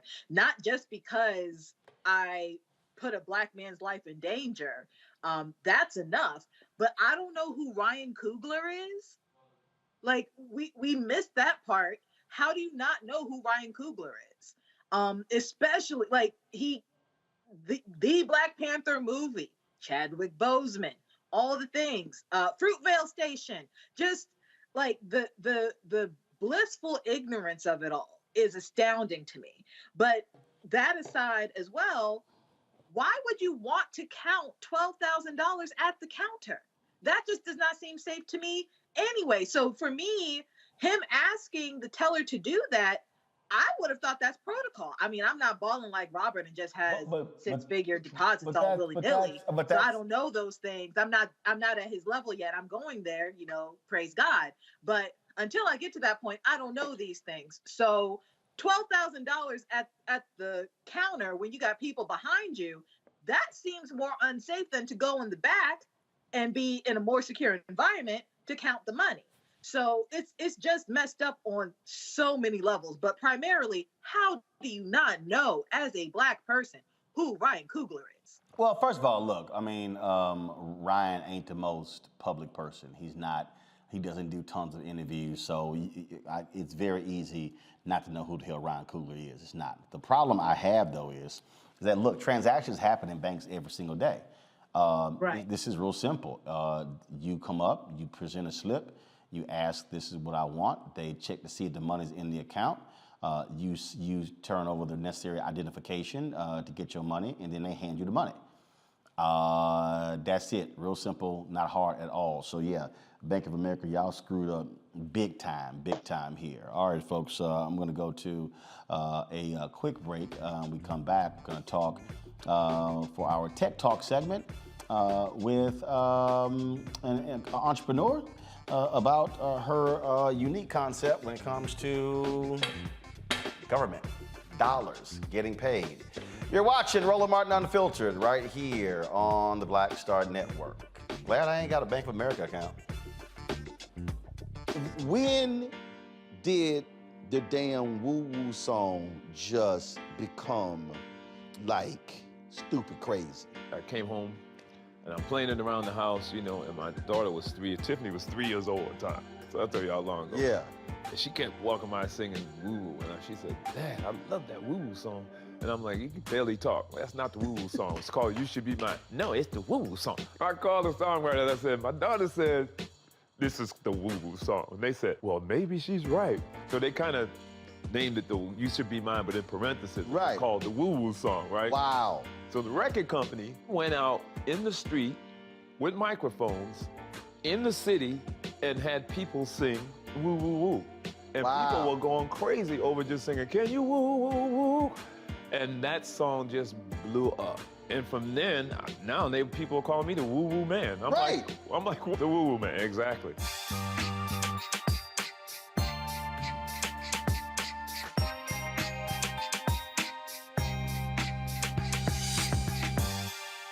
Peace and love, everybody. I'm Purple Wonder Love. Hey, I'm Don.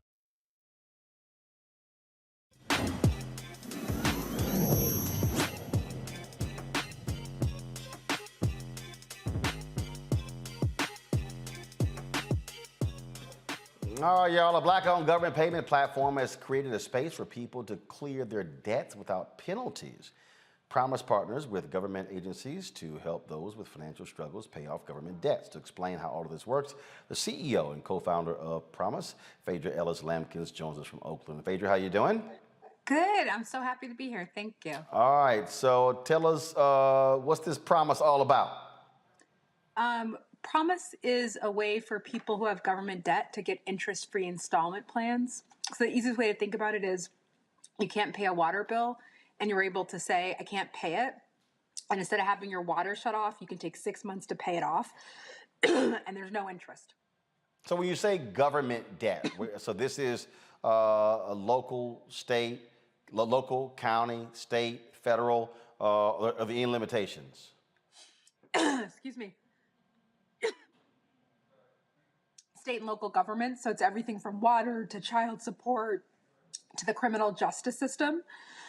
We want people to not face the consequences. And so instead of losing your license or losing your barber's license. So hold tight 1 second. I'm gonna do this here. I'm gonna let you get a drink of water so you can clear something that's in your throat so you can be able to talk. And so what I'm gonna do is I'm gonna come right back on the show. And so let's do this here, okay, folks? I'm gonna do this here. I'm gonna talk about this story out of New Jersey, and then I'm gonna come back to Phaedra and talk about this here. So again, and give her time to get her particular throat straight. A man in New Jersey, folks, of course, was involved in a hate crime. Now he is having to pay the price. Well, thank goodness he's having to pay the price. We told you yesterday where, of course, Kristen Clark was testifying before Congress about the situation that we're seeing in terms of hate crimes in this country. It's increasing in this country. We saw it go up dramatically under Donald Trump. Well, Michael Mariota pled guilty to making and threatening interstate communications to a Black Maryland woman and her family. He admitted he used an anonymous text messaging service to threaten physical harm and send racial epithets to describe the woman. According to a plea agreement, Mariota wrote, "I know where you live now. I'm coming to rape your family and eat my bullets." He faces a maximum sentence of 5 years in prison. His sentencing is set for May 25th. Those are the type of things, again, that we're seeing where the Department of Justice is getting involved and targeting other different people. Let's go to Bridgeport, Connecticut, where the death of 2 women has gotten the attention of the state lawmakers. The Connecticut Judiciary Committee held a hearing today to discuss HB 5349. It's a bill requiring police to notify the family within 24 hours of the discovery of death or document the reasons why the family or next of kin wasn't notified within that time frame. Lauren Smith Fields and Brenda Lee Rawls died on December 12, 2021. Neither family was notified by any Bridgeport official of their deaths. That's unfortunately, we've been covering those cases, and so hopefully that bill is going to move forward. All right, Phaedra, you good? So much. I feel so much better. Thank you. All right. So you were talking about Promise and what the debts, and they cover a wide variety of areas.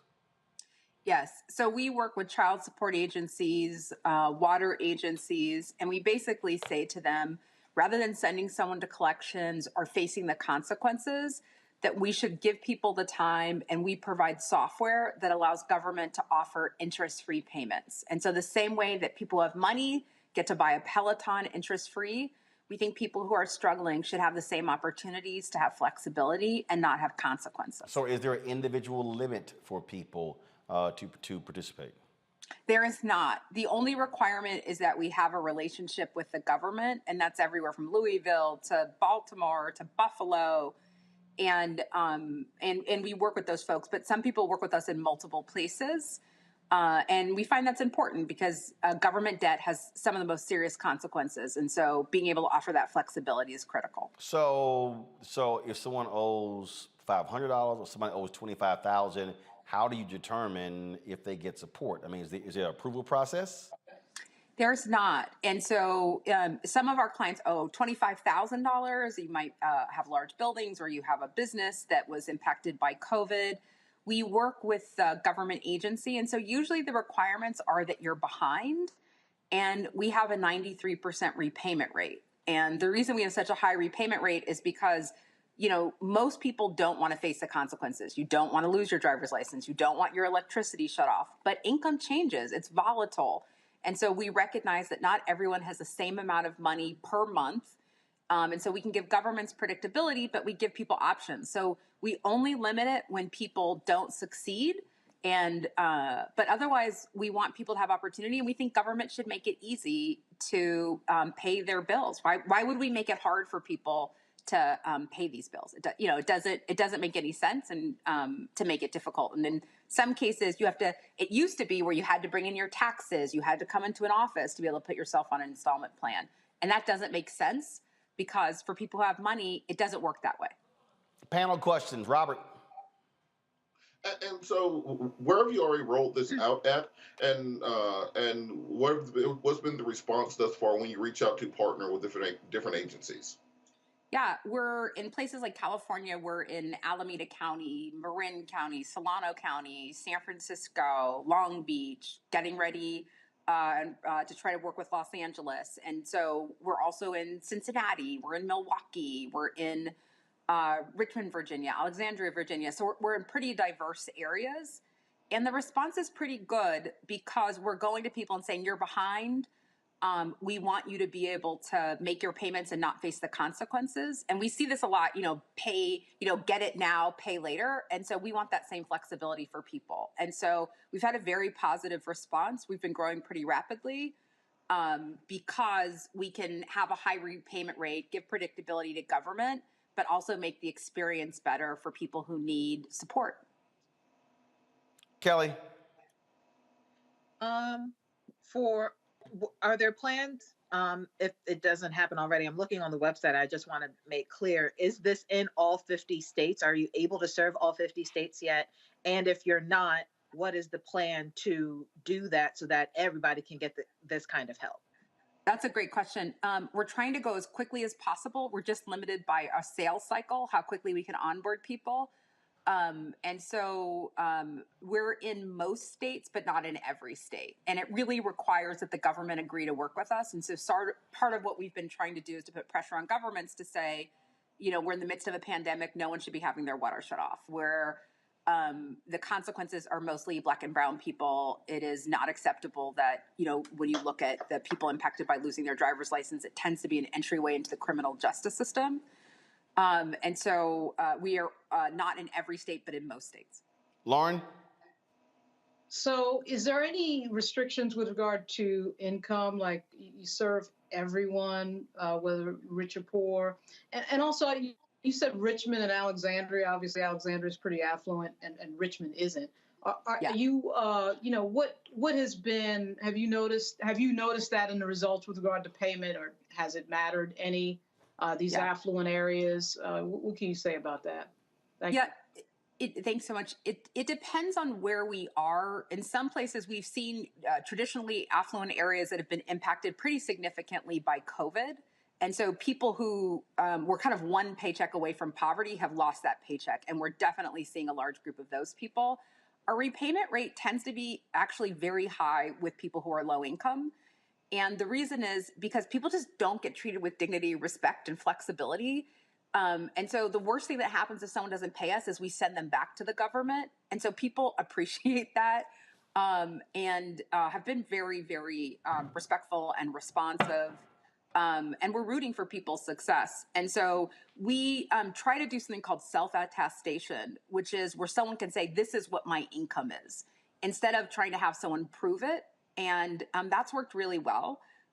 In a couple places, we did self-attestation and we retained the right to audit, which means if anyone ever came back to us, we could come back and ask you to verify that. And in 2 places, we had an audit because it was federal money, and both came through pretty flawlessly because people tend to not lie about what their income is, and they still have to pay it back. And so it's been pretty impressive, but we don't see a significant difference between kind of affluent areas or people that have been COVID impacted versus people who have not.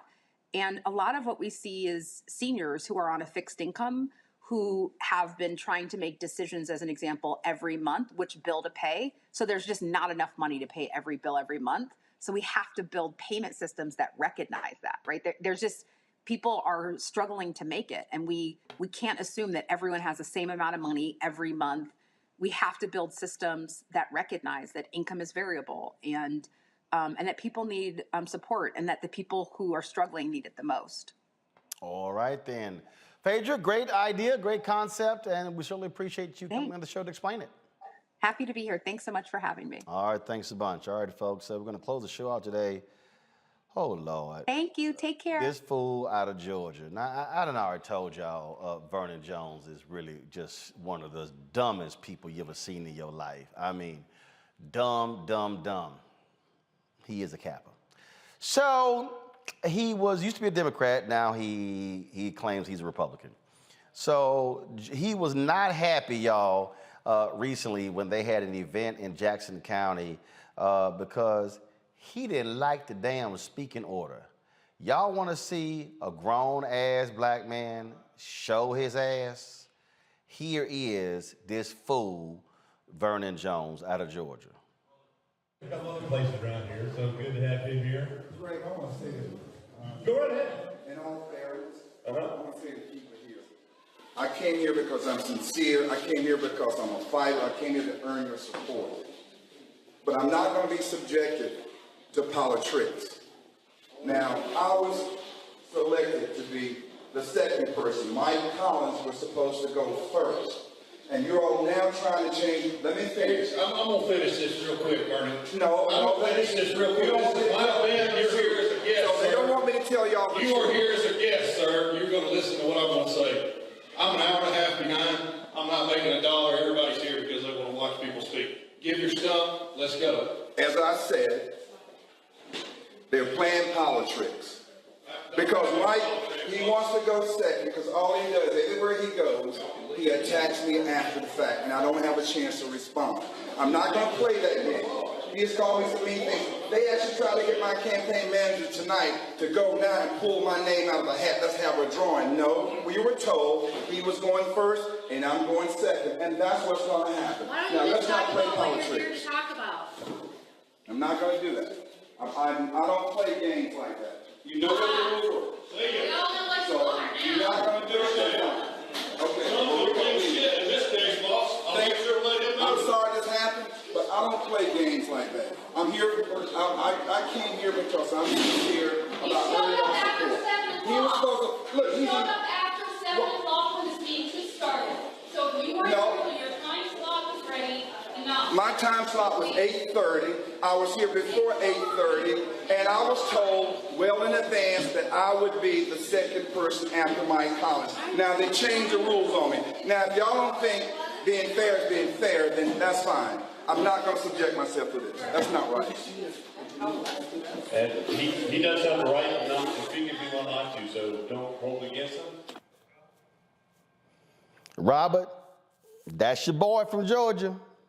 Hey, look, y'all ain't about to play around with Vernon. Vernon let these people know he can be down in Jackson County. I'll be damned if I be in a room full of MAGAs in Jackson County, Georgia after sundown making a fuss. But that's who Vernon is. I met Vernon in 2002. He was a speaker at freshman orientation at Clark, Atlanta that year, and we got into an argument within 6 seconds of meeting. This is just who Vernon is. Vernon always going to be Vernon. So no matter what, he is consistent. And look, I hope he got out of there before the sun went down and got back to Metro Atlanta. So more power to it. Lauren, go ahead. You know, I never thought that I would be saying this, Roland. Okay. But I've been working in politics since I was 13. My mother worked for a politician in New York, and I worked for that politician. I was like 14, 15 years old. And I got to tell you, there is nothing more obsessive than speaking order at political events. I have seen people melt down time and time again over speaking order. I've seen people melt down over, oh my God, the vice president or Barack Obama is going to speak at this thing, and I want to speak at it, and I've got to speak at it, and it's got to be at 8:30. I mean, I've seen this before. So even though I know Vernon Jones is nuts, I kind of feel for him a little bit, because I've seen this behind the scenes multiple times, and it's just the weirdest thing. People are obsessed with speaking order when they speak, and then if they get skipped over, they flip out. I've seen grown-ass adults flip over this multiple times. So it's kind of funny just watching it, because it's just one of these things. I could write a small impulse buy book over the times I've seen people flip out on speaking order. Kelly, I don't feel for that punk-ass Vernon Jones at all. At all. I mean, it was the people leaving in the background for me. Like, they didn't even care whether he was going to speak or not. And that's so typical local politics, to just kind of leave when you want to leave and come in when you want to come in. The irony is not lost on me that allegedly he arrived on CP time and still wanted his slot, allegedly. If you heard the tape, it said that, the thing started at 7, but because he was supposed to speak at 8:30, he felt like he could come in late. Clearly, these color redacted people do not do CP time. So, that's the way the cookie crumbles, Mr. Jones. Either speak or leave, and he decided to leave. Oh, man. It's just so funny to watch that. I mean, it's just so crazy. Look, he stuck to his guns. And look, as I said, I don't think any of us will be down in Jackson County speaking. And look, the GOP wanted to reach out to minority voters and stuff, so they got to accept CP time now. You open up the tent, we still going to get there when we get there. And the GOP has this affinity for these dumb black candidates, these Herschel Walker, Larry Elder, dumb, and basically their only talent is to attack other black people. That's their value to the Republicans. And of course, Vernon Jones does that really well. I mean, it's just, he's a child, but that's who they want in there, and that's what they got. They deserve each other. Well, I mean, it's unfortunate. It is unfortunate that, conservative black people have been relegated to the furthest side of the spectrum of stupidity. Right. When you have people who are reasonable black Republicans who cannot get that kind of time, and they can't with white supremacy. And that's really unfortunate of it. And real black Republicans can't stand these grifting ass folk like Vernon Jones, Candace Owens, Brandon Tatum, Maj Touré. They can't stand they grifting asses. And so it goes. All right, Robert, Kelly, Lauren, I appreciate y'all being on the panel today. Folks, we're going to close the show out with this here. First of all, let me shout out to people. This is one of the outfits they gave me in Liberia, so I had to go ahead and rock this today. It's cold as hell in D.C., so this thickness worked. Saturday was the memorial service for Askia Muhammad. He died a couple of weeks ago at the age of 76. He worked for The Final Call. He wrote for the Afro-American. He worked for other black newspapers, the Informer. And he, of course, did radio as well.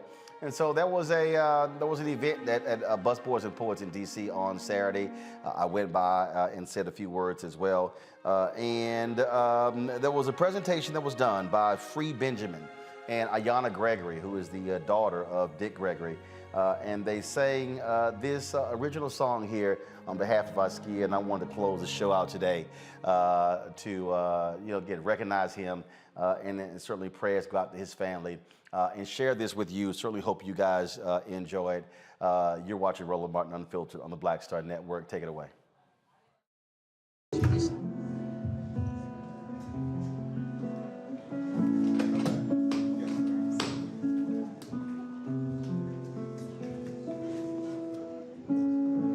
It's all about love. We gotta put somewhere there's none. Feel its frequency in our heart. Chakra.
Liberator, man of peace and nobility, scholar, poet, writer, author, intellectual, brilliant photojournalist, musical curator, editor-in-chief, news director, radio and television commentator, son, brother, husband, father, grandfather, master teacher, mentor, servant of Allah, builder, visionary, healer, soul brother. Ashe, ashe, ashe, ashe.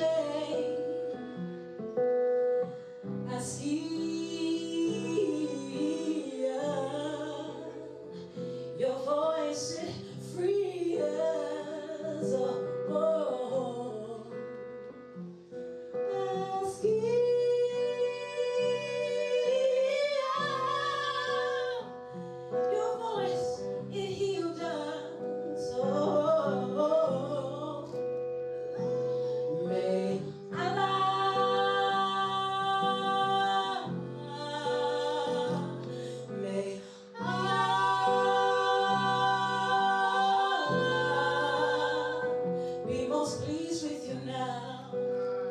be most pleased with you now. Oh, may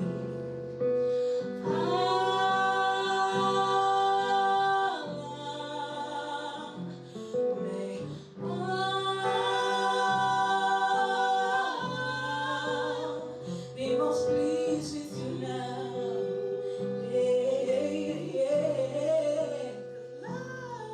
Can y'all sing this with us as we close out this song and offering to our dear? So if you would just sing with my sister singing, if the ladies and the women can sing in the higher octave. Love heals. And if the brothers can sing in the lower octave. Love heals. And if we can just create a symphony orchestra for our brother. Love heals. And we know that he can hear us right here. Love heals. Your love for your people, my brother. Love heals. Your love and commitment to Islam.